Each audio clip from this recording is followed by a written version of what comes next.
So, ayan ang ating kinamatisang manok with pichay. It's so yummy, yummy, guys. Yummy, yummy, yummy, yummy.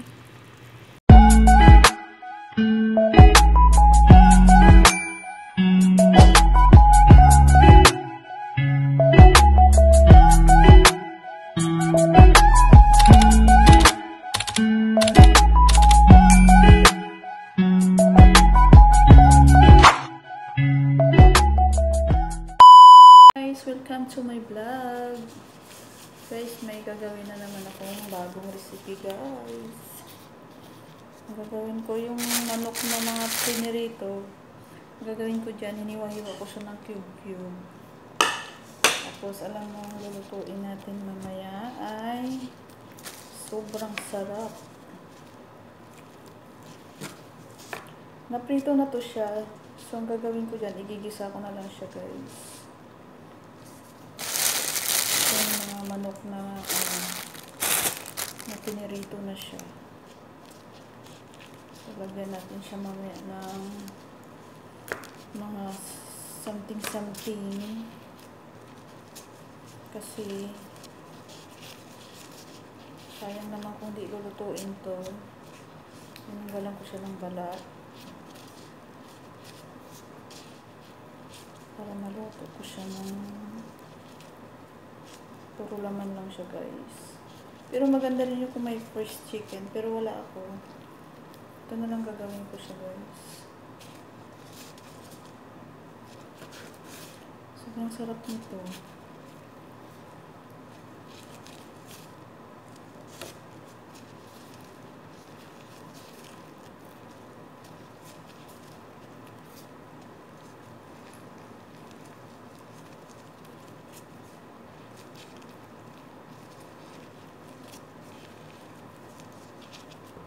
So, malapit na tayo matapos.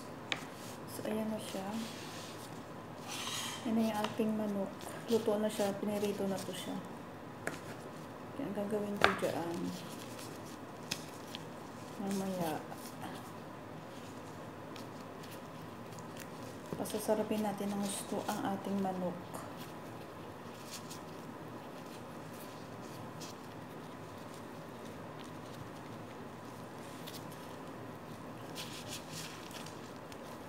Tinanggalan ko na lang. Gusto ko yung puro laman lang siya.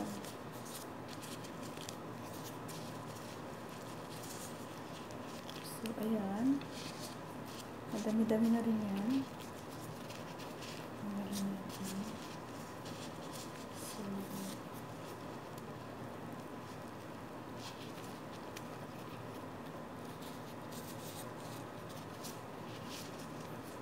ayan na siya, guys. Pwede na yan. Tanggalin natin ang balat.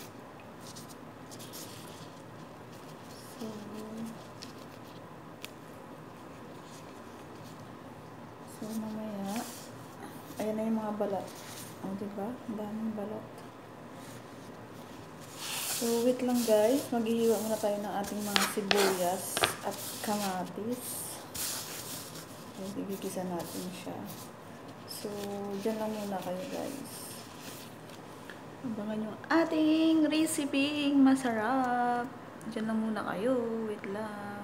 So guys, ito na yung aking sangkap. So, nahiwa-hiwa ko na lahat. So, may pitsay tayo. Andyan yung kanyang tangkay. Yung asin, tsaka butter. Ayan yung mga soy sauce ko. Haluan natin siya ng ganyan. So, mag-start na tayo magluto. Yan lahat aking mga sangkap, mga lalabs. Ayan. Mga kamatis na tayo. So, mag-start na tayo, guys. So, guys, mag-start na tayo magluto. Lagyan natin siya ng butter.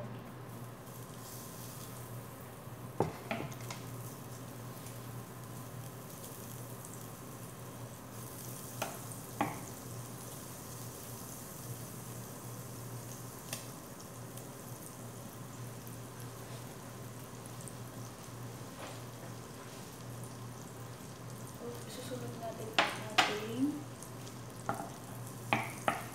butter natin. garlic.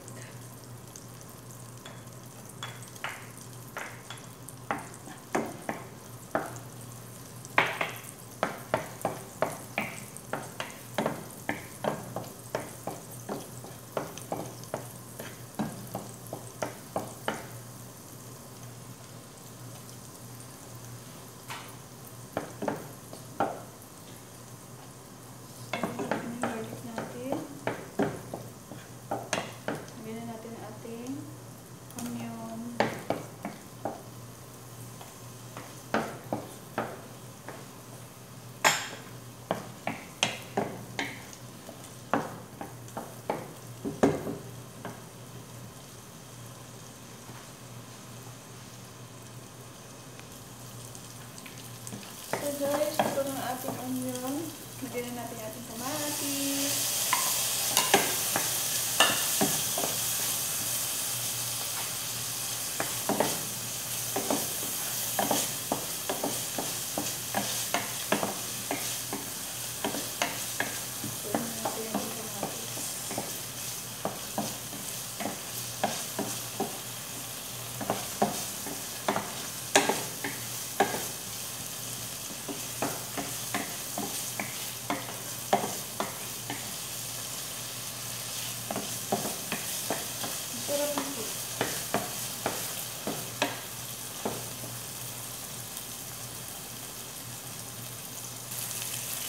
So, okay na kamatis natin.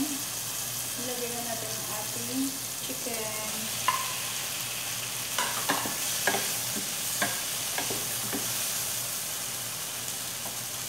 Tapos lagyan natin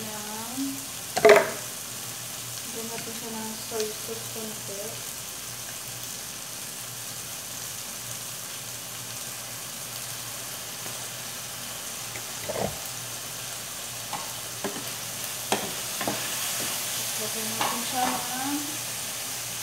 Lagyan natin siya ng paminta.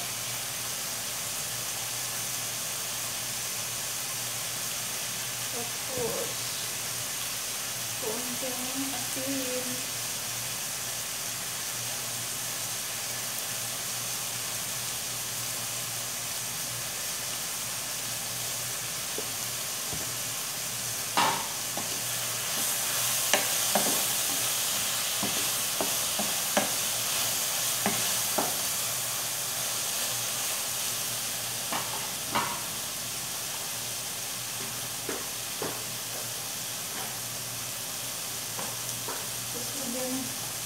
Lagyan natin siya ng kunting tubig. Ayun siya.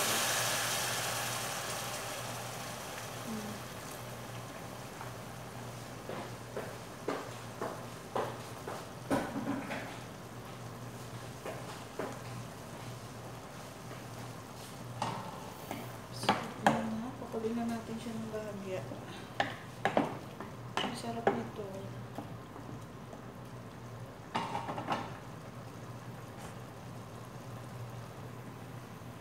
So, lagyan na naman natin siya ng konti pa oyster soy sauce para lalo masarap.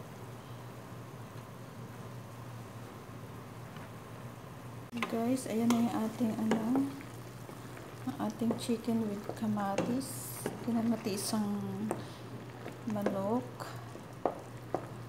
Ang sarap. Tapos guys, ang susunod natin, lalagay natin yung ating pitsay. Anayin muna natin yung tangkay kasi para kasi matagal kasi yan siya magluto. Kaya unahin natin yung ating tangkay ng pitsay.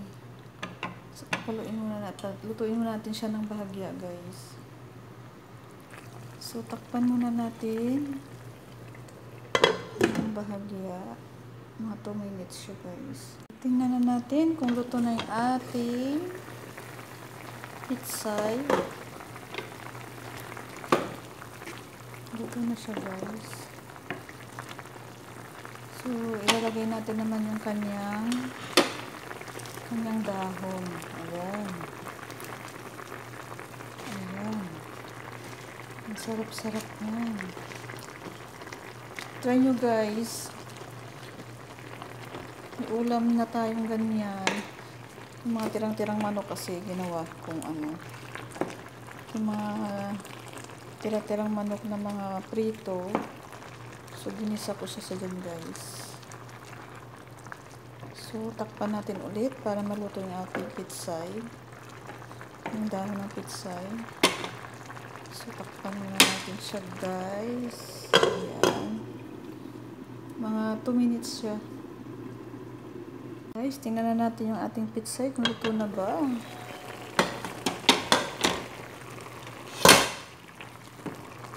Luto na siya guys.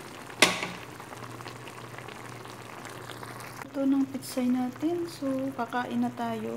Titikman natin siya. Ating niluto. Ang sarap. Masarap.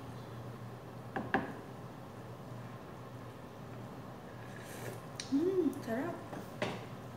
Guys, thank you for watching to my channel. Kain na tayo guys. God bless you all. Don't forget to subscribe to my channel. Thank you so much. God bless you all guys. Ingat po kayong lahat. Thank you so much for watching to my channel. Thank you.